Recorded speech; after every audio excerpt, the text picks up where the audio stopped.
디모데전서 3장 3절부터 7절에 있는 말씀을 가지고 감독의 자격 두 번째 말씀을 전하려고 합니다. 바울은 지금 에베소 교회에서 목회하고 있는 디모데에게 감독의 자격을 말하고 있습니다. 이런 사람을 감독으로 세우라라는 그런 얘기를 지금 하고 있습니다. 오늘날로 말하면 이런 사람을 목회자나 장로로 세우라라고 하는 그런 자격 조건에 대해서 계속해서 언급을 하고 있습니다. 첫 번째로 우리가 3절부터 살펴보면은 술을 즐기지 아니하며라고 말하고 있어요. 술을 즐겨하지 않는 사람을 감독으로 세우라라고 말하고 있어요. 생각해 보세요. 교회 지도자가 감독이 술에 취해 가지고 있다라고 생각한다 그러면은 교회 성도들에게도 돈이 되지 않겠지요. 그리고 또 교회가 할 일이 많은데 술에 취하고 주의 일을 한다고 하면 판단력도 흐려질 것이고 분별력도 흐려질 것이고 가르치는 것도 제대로 할 수가 없을 것입니다. 그러니까 감독은 술을 즐기지 않는 사람이라야 된다라고 지금 말하고 있어요. 이런 말을 보면은 당시에 에베소 교회에는 술을 즐기는 사람들이 많았고 그 중에서도 감독이 되려고 하는 사람이 있었다라고 볼 수 있어요. 예전에 그런 책이 있었어요. 술을 권하는 사회. 우리나라가 자꾸만 술 한잔 하세요. 그러면서 술을 권하는 그런 사회였는데 당시 에베소 지역도 그렇게 술 같은 것들을 잘 먹고 마시고 그런 풍토가 있었던 것 같아요. 그러니까 그런 문화에서 살던 사람들이 교회로 들어왔으니까 교회에 들어와도 여전히 술을 즐기는데 그런 사람들 중에서 또 감독이 되려고 하는 사람들이 있었으니까 그런 사람들은 안 된다라는 지금 이야기를 하고 있습니다. 그래서 바울은 술을 즐기지 않는 자로 감독을 세우라라고 지금 얘기하고 있습니다. 이것만이 조건은 아닌데 여러 가지 조건 중에 하나 이거 지금 포함되고 있는 겁니다. 그러니까 저도 이제 목회자가 돼서 세례를 주기도 하는데 세례를 줄 때 술을 마시지 않겠습니까? 라고 이렇게 물어본 적이 한 번도 없어요. 화토하지 않겠습니까? 물어본 적이 한 번도 없어요. 저 예수를 구주로 믿습니까? 이런 걸 물어보는 거죠. 근데 이제 내가 세례를 받을 때 이제 그 교회 전사님, 강도사님, 이제 목사 안수 받아가지고 처음 이제 주는 세례를 받았는데 그 목사님이 세례를 주면서 이제 세례를 받고 교인이 되면 앞으로 술을 마시지 않겠습니까? 화토를 하지 않겠습니까? 11조를 내겠습니까? 뭐 이런 것들을 물어봤어요. 그러니까 네, 세례 받으라니까 할 수 없이 네 그랬는데 문제가 뭐냐 그러면 아니 나는 술도 마시지 않고 나는 뭐 화토도 하지 않는데 왜 나에게 저런 이렇게 조건을 걸었을까? 많은 사람들 앞에서 이렇게 이제 질문을 문답식을 그렇게 한 거예요. 소위로 문답을 한 게 아니고 그래 왜 그랬을까? 라고 이제 생각했는데 나랑 같이 받은 다른 사람에게는 또 그런 거 안 물어봤어요. 여자니까 안 물어봤을 수도 있지만 그때 이제 우리 형제들이 장가도 안 간 형제들이 있었는데 사촌 형제들까지 그 근처에 또 살고 있어가지고 형들이 사촌 형들이 모이면은 이제 술 한잔씩 하면서 이제 화토 치면서 이제 그렇게 이제 놀았는데 그게 어떤 뭐 목사님 귀에 들어갔겠죠. 안 들어갈 리가 없잖아요. 그게 자, 그러니까 그 형제들 틈바구니 속에 내가 있으니까 저것도 분명히 술 먹고 저것도 분명히 화토할 거라고 생각했는가 봐요. 그래서 술을 먹지 않겠습니까? 화토를 하지 않겠습니까? 그렇게 이제 세례문답을 그렇게 한 거예요. 그러니까 네. 그래서 그 다음부터 이제 뭐 그전에도 많이 안 했으니까 술도 안 하고 화토도 안 하고 그렇게 살고 있는데 바울이 에베소 교회 성도들에게 감독이 되려고 하면은 술 즐긴 사람이면 안 돼. 이렇게 말하는 것은 그때 당시에 술을 즐기면서 그 중에서 감독되려고 하는 사람이 있었기 때문에 이렇게 얘기한 거다라고 우리가 좀 상황을 이해를 하면은 될 것 같다라는 것입니다. 그 다음에 구타하지 말라라고 했어요. 구타하지 아니하며라고 말하고 있어요. 이게 술을 먹다가 보면은 사람들이 좀 어떻게 돼요? 과격해질 수 있고 아무것도 아닌 것 같고 싸울 수 있고 또 남자들은 뭐 우격다짐을 할 수 있고 그런데 그것이 교회 안에까지 와서 그러고 예를 들어서 교회 직분자가 돼서까지 그런다 그러면은 도움이 안 되고 덕이 안 되는 거지요. 그러니까 이렇게 구타하지 말라라고 지금 얘기를 하고 있는 겁니다. 구타, 성도들을 구타하거나 밖에서 구타하거나 뭐 그런 사람들을 교회 지도자로 뽑으면은 안 된다라고 지금 얘기를 하고 있어요. 오늘날 얘기를 한다 그러면은 갑질하는 사람은 뽑으면 안 된다. 뭐 그런 뜻으로 볼 수 있어요. 국회에서 청문회를 한참 하고 있는데 뭐 국회의원 시절에 갑질한 막 그런 뭐라 그럴까 뭐 음성 파일들이 막 이렇게 나오니까 막 사과하고 막 그러는 것 같아요. 한국말도 못 알아먹냐 막 이렇게 막 IQ가 한 자릿수냐 막 이랬다고 하는데 그런 음성 파일이 나오니까 부인을 할 수가 없잖아요. 그러니까 이제 사과하고 그러는 것 같은데 참 어려운 걸 그러니까 바로 우리가 갑질을 하지 않는 그런 사람이라야 된다라고 지금 말하고 있는 거죠. 정치인들만 갑질을 한 건 아니잖아요. 사회 곳곳에 우리나라의 어떤 의미에 있어서 갑질 문화가 있는데 예전에는 그것이 그냥 당연히 그러려니 하고 넘어갔는데 요즘에는 그것을 갑질이라는 용어를 갖다 딱 붙여버리면은 참 이게 곤란해지는 경우가 많이 있어요. 나이가 많은 사람은 나이가 작은 사람한테 또 그게 나이가 꼭 갑질을 할 수도 있고 그잖아요. 학교에서 1년 선배 그러면 1년 후배들한테 어떻게 돼요? 그럼 갑질을 할 수 있고 군대 가봐요. 조금 일찍 와고 계급이 하나 더 높으면 어떻게 돼요?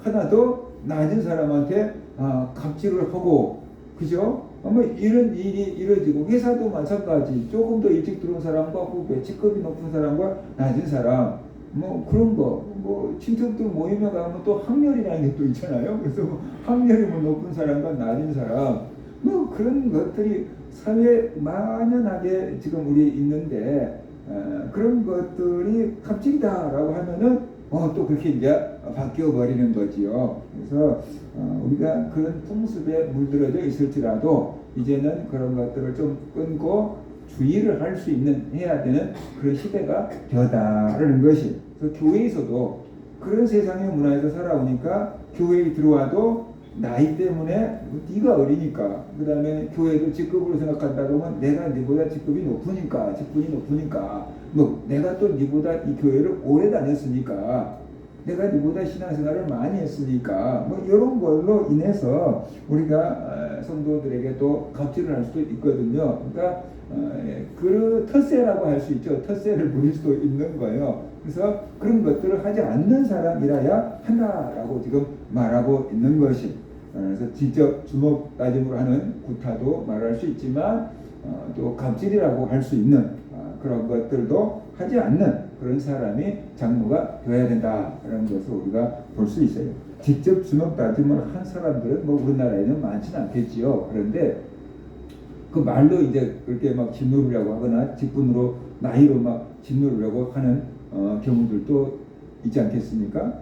저희 노예 어떤 장로님이 계신데 나이는 동갑인데 한 사람이 먼저 이제 3년 먼저인가 장로가 됐고 그 다음에 이제 한 사람이 3년 늦게 이제 장로가 된 거죠. 그런데 이제 당회 목사님과 장로들이 모여서 당회를 하는데 철이 없던 거죠. 이제 장로가 된 사람이 이제 손을 들고 발언을 했는가 봐요. 그랬더니 나중에 이제 당회 끝나고 선임 장로들한테 불려가가지고 인자 장로 된 것이 뭘 안다고 손을 들고 발언을 했냐고 참 무지하게 혼났대요. 그래서 그 다음부터 뭐 3년 되기 전에는 입도 뻥고 다니지 말고 손도 들지 말고 이스라엘식으로 군기를 잡아서 참 어려웠어요 라고 이렇게 얘기를 하는 거예요. 그 교회 분위기지만 그렇게 또 적어 넣으면 그 교회는 그렇게 움직여 가잖아요. 그게 또 좋을 수도 있지만 요즘 세상에서는 그게 또 좀 안 먹힐 수도 있고 그러잖아요. 그래서 교회에서 어떤 그런 걸로 인해서 너무 갑질을 하거나 그렇게 또 오해 사는 행동들은 조심해야만 된다. 그런데 하는 사람 입장에서는 갑질이라고 생각 안 하고 할 수 있어요. 왜냐 그러면 나도 선배들한테 그렇게 배웠으니까 당연한 거지 라고 할 수 있어요. 그런데 이제 받아들인 사람들은 젊은 세대들이 돼가지고 그런 것들에 민감하잖아요. 그래서 그런 부분들을 우리가 좀 배려할 수 있어야만 된다는 것입니다. 그 다음에 세 번째 관용하라 라고 말했습니다. 너그러운 마음을 가지고 대해라 라는 그런 얘기를 지금 하고 있습니다. 관용하라, 너그럽게 대해라. 그래서 죄를 지었는데도 관용하고 너그럽게 대해주고 괜찮아 그리란 뜻은 아니에요. 진리가 아닌 잘못된 것을 전하는데도 너그럽게 대해라 그랬지 괜찮아 뭐 그렇게 하라는 뜻은 절대로 아니에요. 그런데 몰라서 그런 거나 실수한 거나 이제 뭐 이제 교회에 들어와서 그런 거나 뭐 그런 것들은 우리가 관용할 수 있고 품어줄 수 있고 이해할 수 있어야 된다라는 그런 이야기를 할 수 있는 거죠. 그래야지 교회가 하나가 되고 통합이 될 수 있기 때문에 관용의 마음을 가지고 사람을 대할 수 있어야만 된다라는 얘기를 하고 있습니다. 그 다음에 이제 다투지 말라라고 얘기했어요. 누구와 다투는가? 디모데후서 2장 24절 그리고 3장 오늘 본문 3장을 보면은 진리를 거스린 자나 어리석은 변론을 일삼는 자들과 다투지 말라라고 말하고 있습니다. 진리를 거스린 자는 이단들이라고 할 수 있고 어리석은 변론을 일삼는 자라고 하는 사람 끝없는 족보 얘기만 꺼내는 뭐 그런 사람들이라고 볼 수 있고 단지 막 그때 뭐라고 합니까? 웅변술 같은 걸로 트집 잡는 사람들이라고 할 수 있는데 그런 사람과 다투지 말라. 그 사람들이 자꾸 시비 걸고 자꾸 다투려고 하는데 그 사람들 페이스에 말려서 같이 다투지 말라라는 그런 뜻으로 볼 수가 있습니다. 이 다툼이라는 게 그래요. 조금 더 뭐랄까 의견 준수를 넘어서 논쟁이 들어가면은 그게 참 이게 감정이 상하기가 쉽거든요. 그러니까 이게 조심해야만 돼. 신앙적인 논쟁을 안 믿는 사람하고 하더라도 우리가 그들을 말로 이겨버리면은 그러면 그 사람들이 예수를 믿을까요? 근데 자기가 논쟁을 해가지고 저 사람한테 졌어요. 그러면 더 이상 할 말이 없을지라도 기분은 나쁜 거거든요. 속상한 거거든요. 다음에 봐라 또 준비해갖고 또 한번 싸우자 뭐 이런 생각이 들거든요. 그러니까 논쟁에서 이겨도 그 사람은 예수를 안 믿고 반대로 우리가 논쟁에서 지면은 봐라 내가 물어보는 것도 대답해주지도 못하면서 뭐 예수를 믿으라 그래. 뭐 이런 내가 니네들을 이겼다. 그러니까 안 믿는 내가 더 똑똑하다, 낫다. 뭐 이런 식으로 생각하거든요. 그래서 토론과 논쟁을 하면은 우리가 그들을 이겨도 그들은 예수를 안 믿고 져도 그들은 예수를 안 믿고 어떻게든 예수를 안 믿어요. 그러니까 우리가 그들과 토론하고 논쟁하는 것은 싸움에서 이기기 위함이 아니고 그들에게 복음을 전하고 그들의 영혼을 구원하기 위한 거잖아요. 그러니까 다투지 않고 싸우지 않고 이기는 것이 제일 좋은 방법이잖아요. 싸워서 이긴다 그러면 양쪽이 다 피투성이가 될 텐데 싸우지 않고 이기는 것은 그게 더 지혜롭고 현명한 거잖아요. 그러니까 다투지 말라라고 지금 말하고 있어요. 우리가 때로는 이것이 진리야, 이것이 복음이야 라고 하면서 변증해야 될 때도 있어요. 그 기독교에서는 변증가라고 그래요. 안 믿는 사람들이 막 기독교를 공격하거든요. 그러면 기독교적인 시각으로 그들의 공격을 방어하는 변증가들이 학자들이 있어요. 그것만 전공하는 사람들이 있어요. 그런 사람들도 필요해요. 그런 사람들은 그 일을 해야 돼요. 근데 모든 성도나 모든 목회자가 다 그 일을 하라는 것은 아니에요. 이단에 빠진 사람들과 토론하고 이단에 빠진 사람들을 진리를 전해서 개종을 시키는 사람들도 있어요. 그렇지만 모든 목회자들이 다 그 일을 할 수 있는 것은 아니잖아요. 그러니까 그런 특별한 어떤 직분이나 은사를 받은 사람들은 그런 일을 하지만 그렇지 않으면은 일반적으로 너무 논쟁과 다툼에 깊이 개입하지 않는 게 좋다라는 것이 오히려 그 다툼을 피해가면서 그들에게 복음을 전하거나 삶의 본이 될 때 그것이 마음을 열게 하고 복음을 받아들일 수 있게 하기 때문이다라는 거죠. 그래서 교리를 갖고 자꾸만 접근을 하면은 다툼이 생기고요, 논쟁이 생겨요. 그런데 내가 하나님을 만나는 간증을 하면은 내가 이렇게 만났다라고 하면은 그것은 뭐 논쟁거리가 안 되거든요. 그럴 수도 있지 뭐. 이렇게 내가 만났다는데 뭘 어떻게? 내가 경험했다고 하는데 뭘 어떻게? 그러니까 그것은 논쟁거리가 안 돼요. 근데 우리가 삼위일체 하나님 그러면 막 셋인데 어떻게 하나냐, 하나가 어떻게 셋이냐 보여줘봐라 막 이러고 막 복잡해지거든요. 논쟁이 되거든요. 그러니까 내가 하나님을 만났다, 이렇게 하나님을 만나고 내가 변화되고 달라졌다 라는 그런 얘기를 하면은 사람들은 감동을 받아요. 감동을 받는다는 거죠. 그런데 교리를 접근하면은 네 생각이 옳냐 내 생각이 옳냐 자꾸만 이렇게 세계관 충돌이 일어나게 되거든요. 그래서 안 믿는 사람들에게 전도할 때 우리가 교리적인 접근보다는 이게 우리가 말하는 하나님, 일상 속에서 경험한 하나님, 그 하나님의 은혜를 간증하는 것, 그것이 어떤 의미에서 논쟁을 피하면서 상대방의 마음을 열고 복음을 전할 수 있는 좋은 방법이다라는 것을 우리가 알아야 돼. 그래서 꼭 내가 체험한 경험이 아닐지라도, 내가 듣고 보고 읽은 그 경험일지라도, 간증일지라도 그 사람에게 필요 적절한 간증을 해줄 필요가 있어요. 예를 들어서 병이 들어서 아픈 사람에게 누집 아들은 기도했더니 공부를 잘했대요 라고 간증을 아무리 해봤자 소용도 없는 거죠. 그죠? 근데 누가 아파서 아픈 사람이 있다라고 하면은 그 아픈 사람이 어떻게 돼요? 아픈 사람이 나은 얘기를 해줘야 될 거 아니에요. 교회 오기 전에 그 동기 목사가 이제 친구 목사님이 전화를 했어요. 웬일이야? 그랬더니 새해가 됐으니까 인사를 해야지. 그래서 건강하고 목회자기도 잘하기를 축복한다 그랬더니 아멘. 그러더니 자기도 나한테 해주는 거예요. 그러면서 요즘 내가 건강하게 지내냐? 건강하게 지낸다라고 했더니 자기 얘기를 하는 거예요. 12월 달에 갑자기 골반뼈가 아파서 눕지도 못하고 앉지도 못하고 너무 힘들더래요. 갑자기. 그래서 이게 왜? 아까 병원에 가서 보니까 이제 디스크 협착증이라고. 그래서 웬만큼 아픈 게 아니고 심하게 아파가지고 동네 병원에서 수술하는 게 아니고 큰 병원으로 수술하겠다 그래가지고 찾아보니까 또 전문의가 있어서 아산병원에다가 예약을 해놨대요. 그런데 누군가가 하는 소리가 병원에서 수술 날짜 받아보고 강릉시에 있는 어떤 그 통증의학과 갔는데 거기서 침을 맞고 약을 먹었는데 걸어다닌다고 수술 안 했다고 그 얘기를 사모님이 들었는가 봐요. 그러니까 거기 가보자 라고 하니까 자기는 아산병원에 예약을 해놨으니까 아산병원에 가겠다. 그 이름도 없는 조그만 병원에 왜 가냐. 그러니까 수술 받기 전에 한 번이라도 가보자. 이렇게 해가지고 가봤대요. 그런데 자기가 중국에 선교사로 나갔었으니까 중국에서 굉장히 여러 가지 침을 맞아봤는데 굉장히 침이 아프더라는 거예요. 굉장히 침이 한의사도 아닌데 양의사인데 침을 넣는다는 거예요.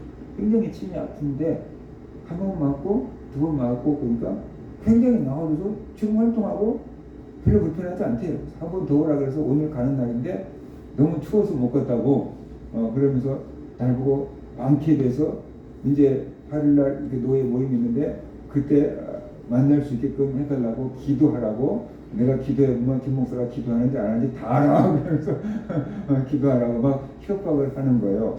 근데 무슨 얘기를 하다가 이 얘기를 하나 그러면은 몸이 아픈 사람에게는 누가 이렇게 해서 어디서 나왔다라고 하는 소리가 귀에 번쩍 들어올 수 있어요. 그죠? 근데 아프지 않은 사람한테는 아무리 얘기해봤자 어떻게 돼요?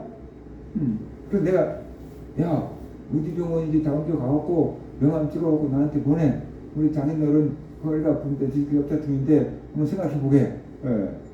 그러거든요. 그러니까 그 사람에게 필요한 간증을 해줘야 되는 거죠.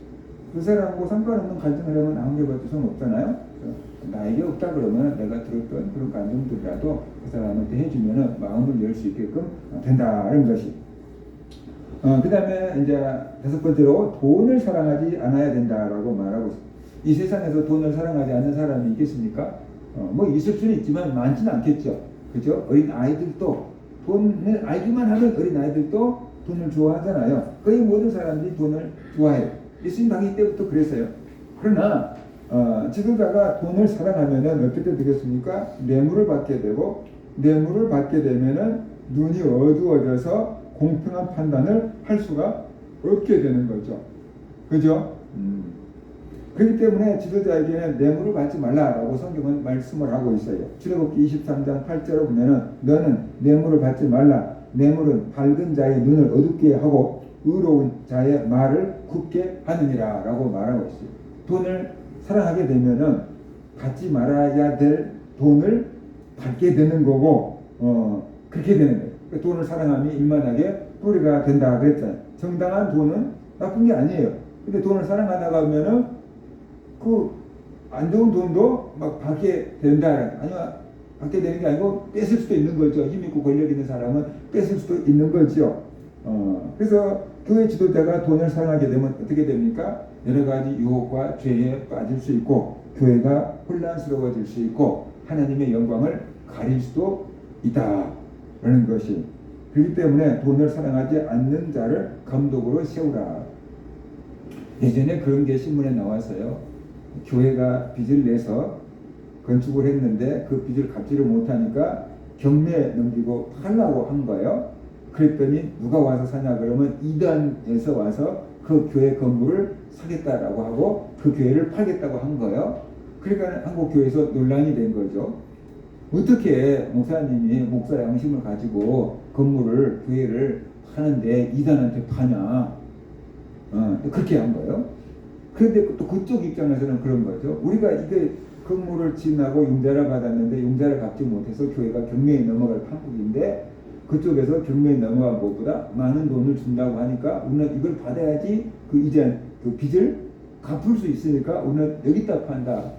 그렇지 않고 경매에 넘어가도 또 우리가 이제 빚도 다 못 갚는다. 뭐 이런 상황이 된 거죠. 그러니까 그런저런 상황, 이쪽 얘기를 들으면 이쪽 말도 그럴 수 있고 저쪽 말도 들으면 저쪽 말도 그럴 수 있는데 결국 돈이 그렇게 사람들을 이렇게 교회를 또 이렇게 혼란스럽게 만들 수 있다는 거예요. 그래서 지도자가 너무 돈을 사랑하면은 그 돈 갖고 문제가 생길 수 있고 그러면 교회가 혼란스러워지고 더 나가면 하나님께 영광이 되지 않는 그런 일이 벌어진다라는 것이. 그러니까는 그런 부분에 대해서 우리가 좀 생각을 해야 된다. 돈을 지나치게 사랑하는 사람, 그런 사람이 교회 지도자가 되면은 안 된다라는 것이. 그 다음에 여섯 번째, 집을 잘 다스리는 자라야 한다라고 말하고 있습니다. 밖에서는 잘하는 사람들이 있어요. 그런데 집에 오면은 안 그런 사람들이 있어요. 밖에서는 모두에게 친절한데 집에 오면 안 그런 사람들이 있어요. 많이들 그래요. 사람들이 볼 때는 잘해요. 왜 그럴까요? 사람들의 시선을 의식하기 때문에 그런 것이고 사람들에게 인정을 받으려고 하기 때문에 그런 것입니다. 그런데 이제 집에서는 가족들은 의식하지 않고 가족들한테 꼭 인정받으려고 하지 않기 때문에 사람은 사회적인 가면을 쓰고 살아갈 수밖에 없어요. 내가 집에서 화가 나는 일이 있는데 회사 출근해갖고도 계속 화난 얼굴로 일하고 있으면 어떻게 되겠어요? 다른 사람들이 불편하겠죠. 그러니까 집에서는 싸웠을지라도 밖에 나가면 어떻게 돼요? 화가 안 난 얼굴로 친절하게 상냥하게 해야 했잖아요. 저희 집이 물이 새가지고 천정에서 이제 뜯어가지고 한 1년 넘게 해서 원인을 찾아서 고쳤단 말이에요. 그래서 뜯어서 이제 도배가 다 뜯어졌으니까 도배해 주세요. 그때 이제 서비스 한다고 도배하러 왔어요. 근데 부부가 왔어요. 도배사 부부가 왔어요. 근데 부부 도배사가 들어와서 자기들끼리 둘이 투덜대고 싸우는 거예요. 우리 집에 둘이 일하러 와가지고 제가 있는데 자기들끼리 둘이서 투닥투닥 하면서 싸우면서 일을 하는 거예요. 그러니까는 우리 집에 와서 일하면서 자기들 둘이 싸우니까 내 입장에서 어떻게 돼요? 불편하죠. 그러니까 우리가 사회적인 가면을 쓰고 살아야 돼요. 싸웠을지라도 손님 왔을 때는 친절한 척 해야 되는, 그게 기본적으로 사회생활을 하는 거죠. 제 후배가 그 시골에서 연극 배우였고 가르치는 사람도 되고 그랬어요. 근데 내가 니는 어떻게 연극을 하게 됐냐? 라고 물어봤어요. 그랬더니 엄마 아빠 때문이에요. 그랬더니 엄마 아빠가 배우나? 그랬더니 아니요, 선생님이요. 그런 거야. 근데 뭐 엄마 아빠 때문에 네가 연극 배우가 됐다고? 그랬더니 엄마 아빠가 선생님인데 집에서 잘 싸운대. 근데 자기가 학교 갔다 오면은 전혀 안 싸운 것처럼 연극을 한대. 분명히 자기가 싸운 걸 아는데 학교 다녀왔습니다 하고 들어가면 언제 싸웠냐는 듯이 그렇게 생활을 한대.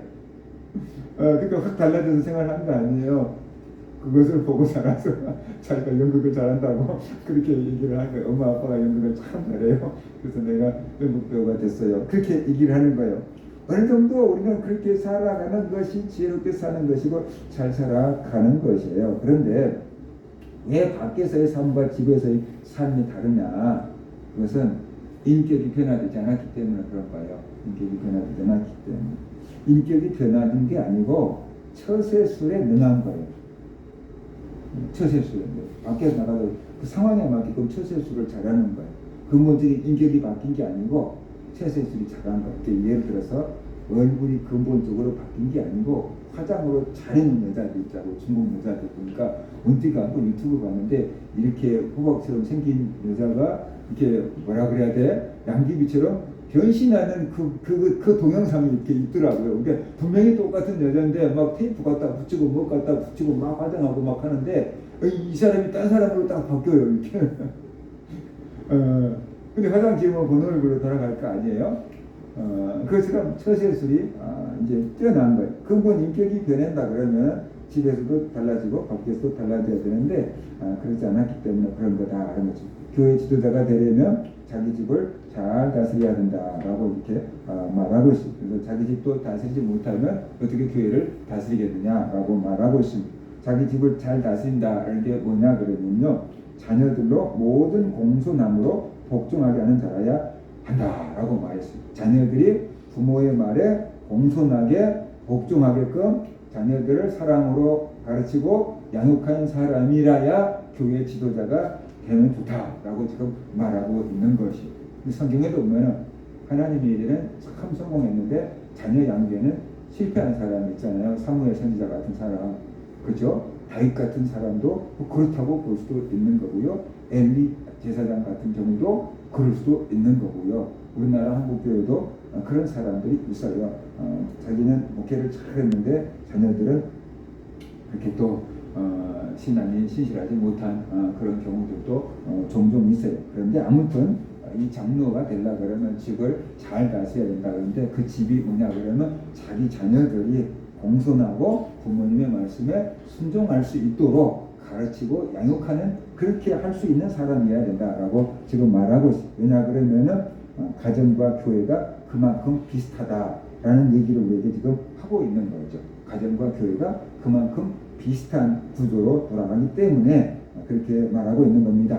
자기 집을 잘 다스릴 수 있는 사람은 교회도 잘 다스릴 수 있을 거다라는 것이죠. 집을 잘 다스리는 자는 신앙과 인격과 리더십에 있어서 믿어도 좋다. 뭐 그런 뜻으로 우리가 이해해도 될 것 같습니다. 그러니까 이런 사람을 감독으로 세우라라고 말하고 있어요. 그 다음에 7번째로 새로 입교한 자는 안 된다라고 말하고 있어요. 교회 이제 왔는데 누구보다도 열심인 사람이 있어요. 교회를 사랑할 수도 있고요. 봉사도 열심히 할 수도 있어요. 능력도 뛰어날 수 있고요. 사회적인 지위도 높을 수 있어요. 그런데 새로 입교한 자를 교회 지도자로 세우면 안 된다. 어떤 그 분야에 필요한 직분자는 세울 수 있지만 뭐 목사나 장로나 막 이런 직분자를 줘버리면 안 된다. 왜 새로 입교한 자는 감독으로 세우면 안 될까요? 교만해질 수 있다라고 말하고 있습니다.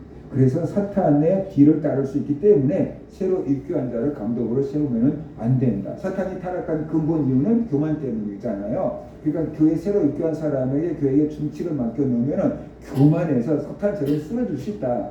그러니까 교회를 위해서도 그 사람 본인을 위해서도 새로 입교한 사람에게 중요한 직분을 맡기면 안 된다라는 얘기를 지금 하고 있는 겁니다. 그 다음에 마지막 8번째, 안 믿는 사람들에게도 칭찬받는 사람이라야 한다라고 말하고 있습니다. 교회 안에서 경건해 보이는 것이 아니고 교회 밖에서도 경건하게 도덕적으로 윤리적으로 흠잡을 데가 없이 사는 사람이라야 된다라고 말하고 있어요. 왜 안 믿는 사람들에게도 인정을 받아야 되냐 그러면 비방과 마귀의 올무에 빠지지 않기 위해서다라고 말하고 있습니다. 만약에 교회 지도자가 세상에서 손가락질을 받고 지탄받는 행동을 했다고 한다 그러면 그 사람이 전하는 복음 자체가 웃음거리가 될 것이고 그 교회 자체도 비웃음거리가 될 것이기 때문에 그런 것입니다. 그래서 복음 전도에 방해가 되지 않게 하려고 밖에서도 인정받는 사람이어야만 된다.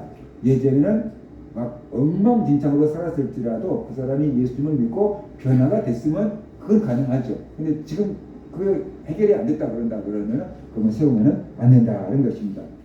이렇게 감독을 뽑는다고 하면 누가 감히 감독이 될 수 있겠습니까? 완벽한 사람을 뽑으라는 건 아닌데 이런 것들을 감안해보고 감독 세울 만한 사람을 세우라라는 뜻으로 우리가 보면 될 것 같습니다. 감독의 조건을 이렇게 말씀하고 있는 이유가 무엇인지 알아야 돼요. 그것은 교회 지도자가 그만큼 중요하기 때문이다. 그래서 신중하게 뽑아야 된다라는 얘기를 하고 있고요. 그 다음에 당시 에베소 교회 상황이 그랬어요. 에베소 교회 영지주의 이단들이 들어왔고 유대 이단들이 들어왔고 또 이렇게 말만 하는 막 변수가들이 들어왔고 그렇기 때문에 그 가짜들을 걸러내고 진짜 일꾼들이 세워져야지 그런 문제를 해결할 수 있기 때문에 이런 일꾼들을 세워야 된다라고 지금 말하고 있어요. 그리고 로마 정부가 여러 가지로 교회를 박해하고 있는 상황이거든요. 그러니까 교회 지도자가 밖에서도 인정받을 만한 사람을 세워서 로마의 핍박, 쓸데없는 그런 핍박 하지 않게끔 하고, 그래서 복음의 빛을 발하고 성도들을 지키고 교회를 잘 단돌이 할 수 있도록 하기 위해서 이런 지도자를 감독으로 세우라, 이런 사람을 감독으로 세우라라고 말하고 있는 것입니다. 아무튼 우리가 알아야 될 것은 사람은 누구든지 완벽한 사람은 없습니다. 부족함이 있을 수밖에 없습니다. 그런데 이런 것들을 감안해서 그나마 괜찮은 사람을 뽑아야 된다라는 것이고, 우리가 또 직분자가 되었다고 한다면 우리가 부족함을 알고 이런 부분들을 채워서 또 일꾼다운 일꾼이 될 수 있도록 또 노력하며 정진하는 그런 성도들 되시기를 주의 이름으로 축원합니다. 아멘.